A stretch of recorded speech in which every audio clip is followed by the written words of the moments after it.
সম্পূর্ণ শক্তি দিয়েও এই বালককে আমি এক চুলো সরাতে পারছি না কেন?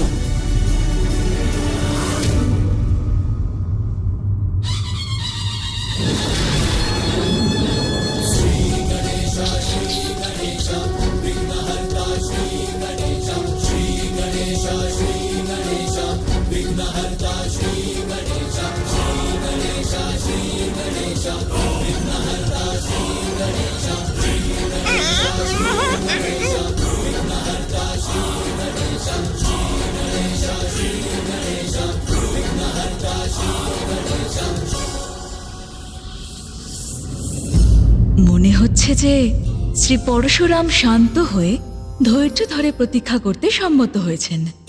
এটা তো ভালো কথা। বলুন স্বামী। আরো কিছু তো সম্ভব হতে পারে দেবী। অর্থাৎ প্রভু? অর্থাৎ এই শান্তি কোনো বড় ঘটনার পূর্বাভাস নয় তো?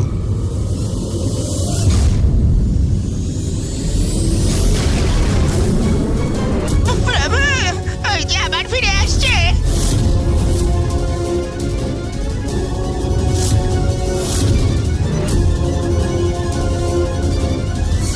नागेन्द्रहाराय त्रिलोचनाय भस्मांगरागाय महेश्वराय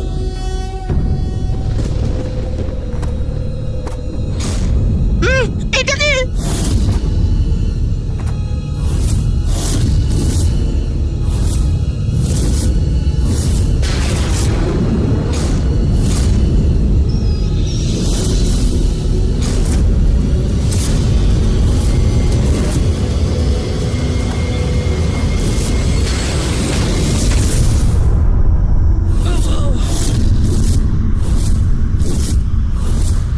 হে মহাদেব,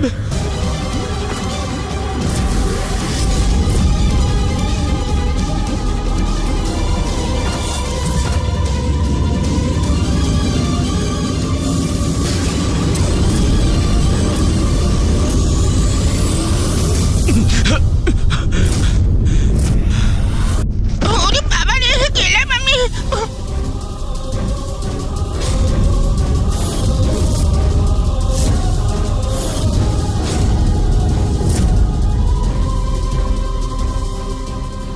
এত প্রকট শক্তি এই বালকের কি করে হতে পারে? এই অদ্ভুত বালক। প্রভু, জ্ঞানের সাগর আপনি, তার জন্য আমার এই কথা বোঝার একটু চেষ্টা করুন। আমি আদেশের দ্বারা আবদ্ধ, তাই পুজো সম্পূর্ণ হওয়া অবধি আপনাকে আটকাতে আমি বাধ্য। কেবল একটু ধৈর্য ধরুন, রাত্রি অবধি পুজো সম্পূর্ণ হয়ে যাবে। তারপরে আপনি আপনার প্রভু মহাদেবের দর্শন প্রাপ্ত করবেন।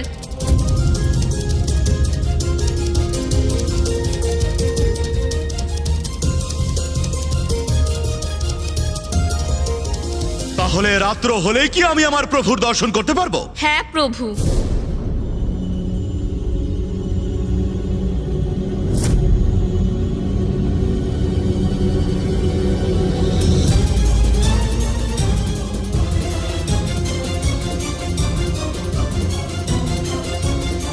ঠিক আছে, কিন্তু সূর্যাস্ত অবধি আমি অপেক্ষা করতে পারবো না। ইনি এবার আবার কি করবেন?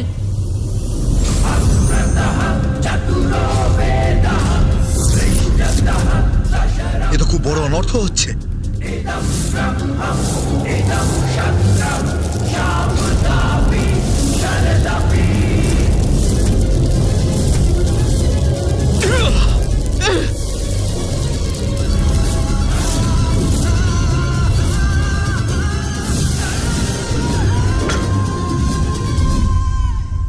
কোথায় যাচ্ছে পরশুরামের পরশু? কি ওর লক্ষ্য? পরশু তো এদিকেই আসছে।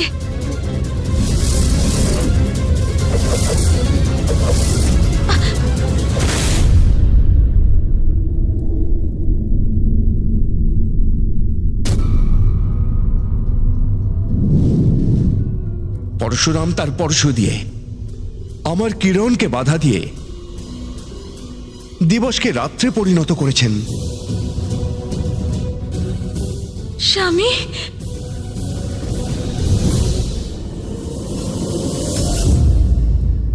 বলছিলে না পুজো সম্পন্ন করতে রাত্র হবে? আমি সূর্যের প্রকাশকে আটকে রাত্র করে দিয়েছি, যাতে আমি আমার প্রভুকে দর্শন করতে পারি। এটা কি করতে চাইছে পরশুরাম? প্রকৃতির নিয়মের উল্লঙ্ঘন তো সর্বদা অনুচিত। এবার তো আমাকে ভিতরে প্রবেশ করতে কেউ আটকাতে পারবে না। রাত্রি হলেই তো আমি প্রভুর দর্শন করতে পারবো। এটাই তো বলেছিলে বালক, সেটাই করেছি। সর্বত্র শুধু অন্ধকারের ছায়া, রাত্রির অন্ধকার। রাত্রি হয়নি প্রভু, প্রাণের সঞ্চার এবং সূর্যদেবের প্রকাশে আপনি আপনার পশু দিয়ে বাধা দিয়ে অন্ধকার করে দিয়েছেন আপনি। সংসারে অন্ধকারের ছায়া নেমে এলে সেটাকে রাত্রি বলে বালক। আর তোমার সেই বচনের অনুসারে মহাদেবের দর্শনে তুমি আর বাধা প্রাপ্ত করতে পারবে না আমায়। প্রভু, ভক্তের ভক্তিতে যদি কোনো ক্ষতি হয় তাহলে তার ভক্তি হয় না। শক্তির অহংকারে তো সর্বত্রই অন্ধকারে ছেয়ে যায়, ভক্তির প্রকাশ নয়। প্রকৃতির নিয়মের আপনি বিরুদ্ধে গিয়ে আপনার ঈশ্বরের লেখনই তো আপনি ভঙ্গ করেছেন, যা সর্বত্রই অনুচিত। অনুচিত তুমি করছো বালক। আমাকে আমার প্রভুর দর্শনের থেকে বঞ্চিত করে আমার ভক্তির অপমান করছো, যেটা আমি কিছুতেই হতে দেব না। তাতে যদি আমার যে কোনো সীমা লঙ্ঘন করতে হয় করব। এতই যদি প্রকৃতি নিয়ে তোমার চিন্তা থাকে তাহলে যাও, আমার পরশুকে সরিয়ে সূর্যের আলো ফিরিয়ে আনো। আছে তোমার এত শক্তি?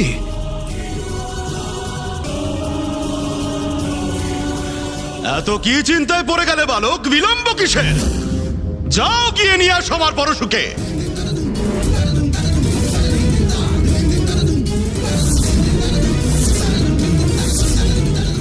মহাদেবের দর্শন করার জন্য পরশুরাম এ কি কপটতা করলেন? চতুরাননকে দ্বার থেকে সরাতে তিনি এমন দুর্বুদ্ধি নিলেন? নারায়ণ নারায়ণ! পরশুর প্রহার থেকে বাঁচতে যেই না দুয়ার ছাড়বেন গণেশ, মনে হয় তখনই করবেন পরশুরাম কৈলাসে প্রবেশ। নারায়ণ নারায়ণ! আমাকে শ্রী গণেশকে সাহায্য করার কোন উপায় বার করতে হবে। না না না, আরে নন্দী, দাঁড়াও দাঁড়াও। পরশুরামের সঙ্গে যুদ্ধ করতে যাওয়ার অর্থ হলো নিজের মৃত্যুকেই আহ্বান জানালো। না না না না, যেও না যেও না। পরিণাম যাই হোক না কেন আমি যাবই। এই পরিস্থিতিতে শ্রী গণেশকে একা আমি ছাড়তে পারবো না।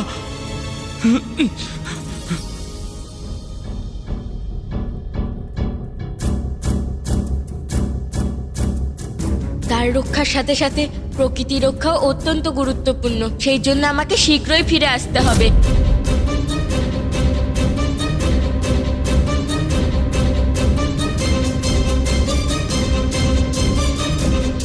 হয় তুমি আমাকে প্রভু দর্শন করতে যেতে দাও, নয় তুমি ওই পরশু নিয়ে এসো।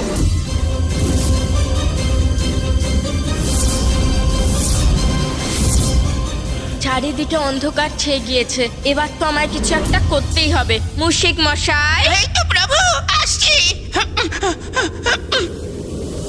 এই তো প্রভু, এসে গেছি আমি।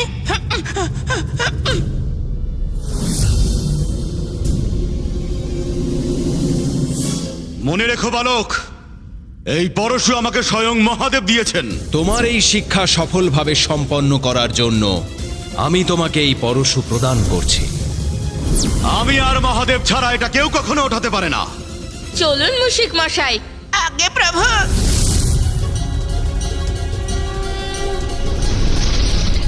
বালকের ধারণা নেই কি কঠিন এই কার্য, দেখাই যাক সফল হতে পারে কিনা।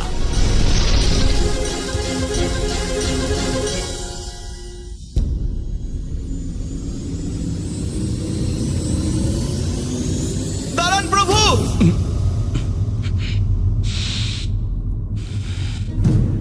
প্রণাম প্রভু। প্রভু, আমি জানি যে আপনি যে কোনো উপায়ে আপনি ভেতরে প্রবেশ করতে চাইছেন। সেই কারণে আপনি শ্রী গণেশকে অসম্ভব কার্যের জন্য ওখানে পাঠিয়েছেন। কিন্তু প্রভু, উনি তো শুধু মহাদেব আর মাতা পার্বতীর আজ্ঞা পালনের কর্তব্য বজায় রেখে চলেছেন। প্রভু, সেই কারণে যদি আপনি ধৈর্য ধরে খানিকক্ষণ অপেক্ষা করেন, আর প্রভু পুজো হলে তো মহাদেবের দর্শন তো করতেই পারবেন। আমি আর আমার মহাদেবের মাঝে কোনো বাধার সহ্য করব না। কিন্তু প্রভু, আর কোনো কিন্তু নয়।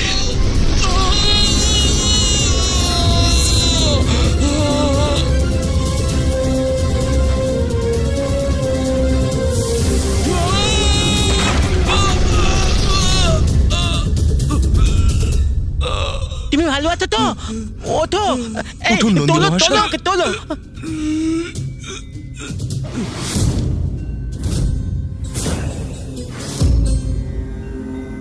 মহাদেব, আর কোনো বাধা নেই, আপনার দর্শন করতে আসছি আমি।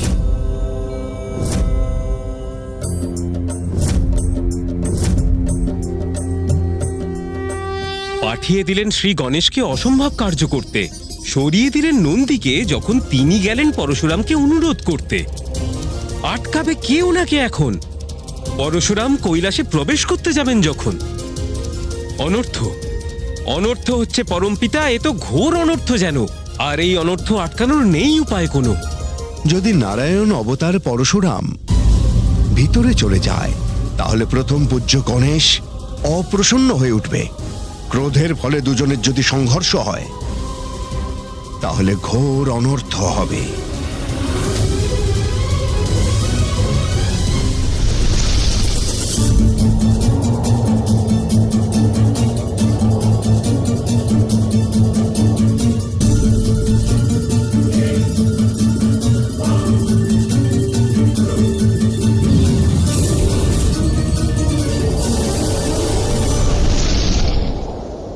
আরো তাড়াতাড়ি এগিয়ে চলুন মুশিক মশাই।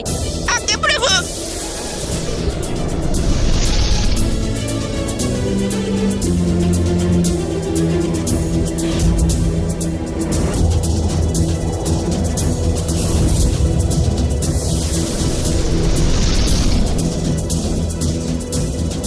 সম্পূর্ণ সৃষ্টির ক্ষতি হচ্ছে সূর্যদেবের প্রকাশের বিলম্বে। আমাকে শীঘ্রই এই কার্য করতে হবে।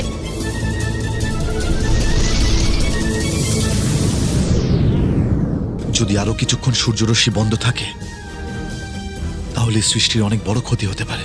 সৃষ্টির ক্ষতি তো তখনই হতে পারে স্বামী, যদি শ্রী পরশুরাম শ্রী গণেশের অনুরোধ না শুনে প্রাসাদে প্রবেশ করেন।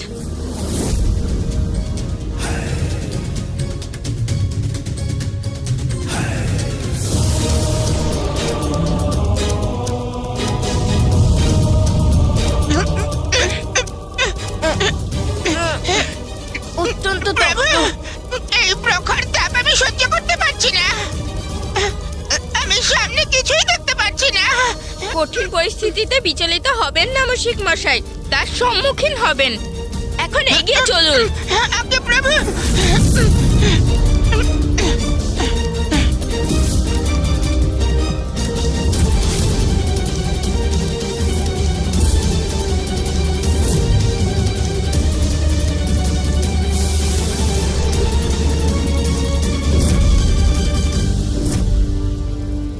আমরা পরশুর নিকটেই আছি, কিন্তু মুশিক মশাইকে নিয়ে এগোনো ওনার জন্য ক্ষতিদায়ক, তাই আমাকে একাই যেতে হবে।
Welcome to Bitten world.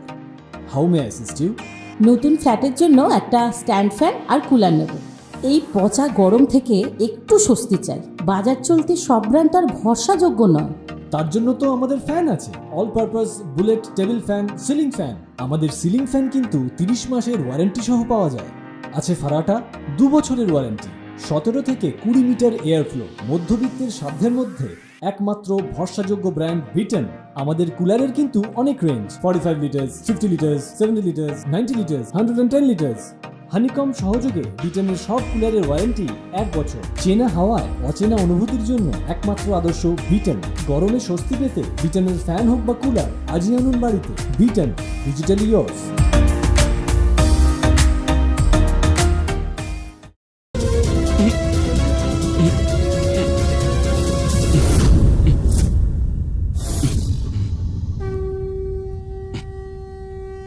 সূর্যের প্রকাশ এখানে?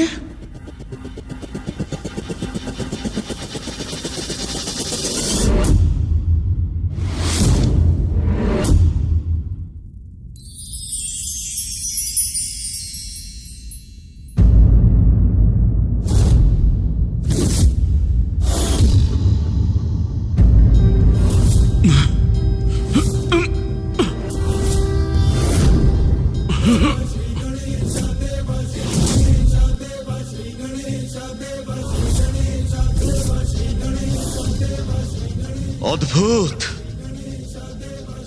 এই বালক অসম্ভবকে সম্ভব কি করে করে দিল?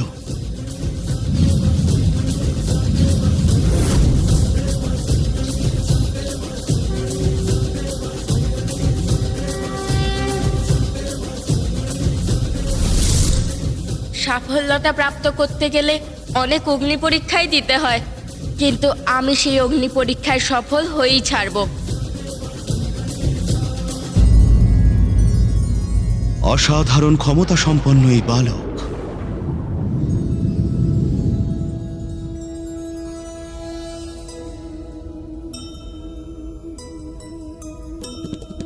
सुमुख परशु उत्पन्न संकट को तारे,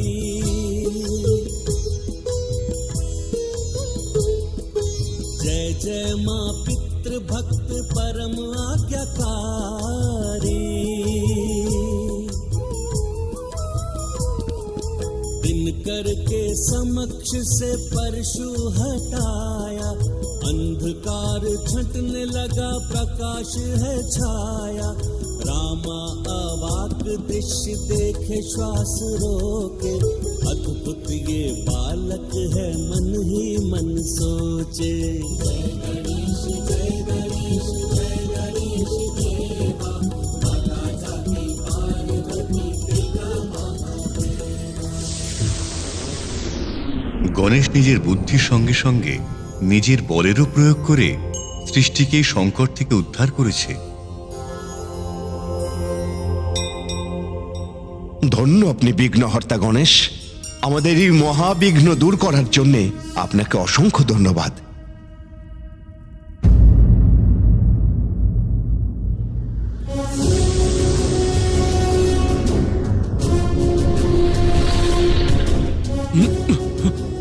আমার দৃষ্টির আড়ালে কোথায় গেল এই বালক? আমি জানি আপনি আমাকেই খুঁজছেন তো প্রভু।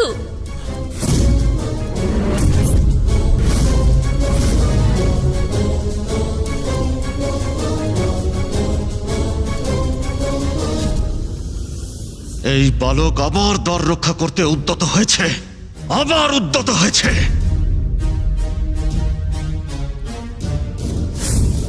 এই নিন প্রভু আপনার পরশু, আমি নিয়ে এসেছি। এটা আনতে একটু সমস্যা তো হয়েছে, কিন্তু সাহসের দ্বারা তো সবকিছুই সম্ভব, তাই না প্রভু? প্রভু, আমি যতদূর জানি মহাদেব আপনাকে এই পরশু দিয়েছিলেন পাপ আর অত্যাচারের বিনাশ করতে, কিন্তু প্রকৃতির ক্ষতি করতে তো নয়। অদ্ভুত!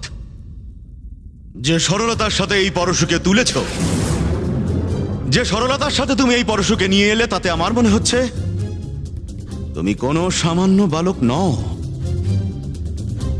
তাহলে তুমি কে বালক? প্রভু, আমি তো গণেশ, মহাদেব আর মাতা পার্বতীর পুত্র।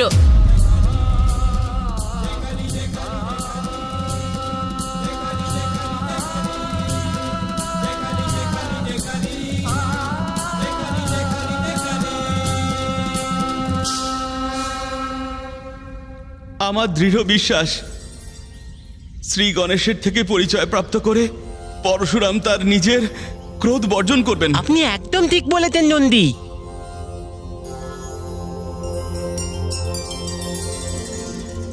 তুমি আমার গুরুর পুত্র, তাহলে তুমি আমাকে ভেতরে যেতে বাধা দিচ্ছ কেন?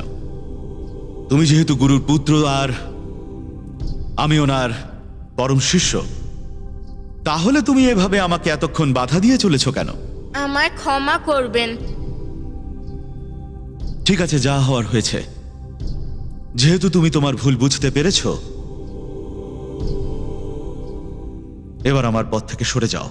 আমায় ক্ষমা করবেন, কিন্তু আমি আপনাকে এখনো ভেতরে প্রবেশ করতে দিতে পারবো না।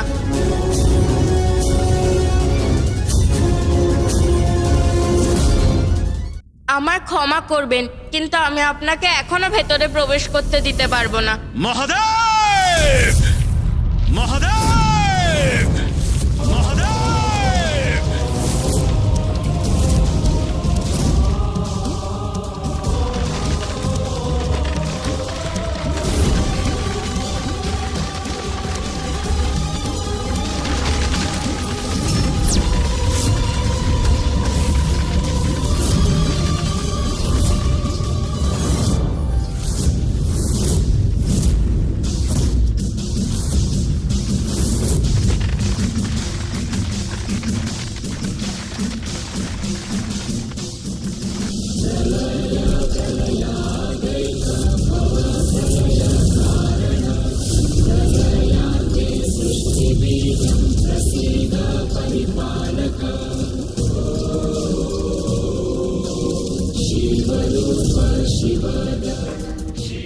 আমাদের আবেগের বশে কোনো কার্যই করা উচিত নয়, কারণ সেই কার্য আমাদের নিজেদেরকেই কষ্ট দিতে পারে।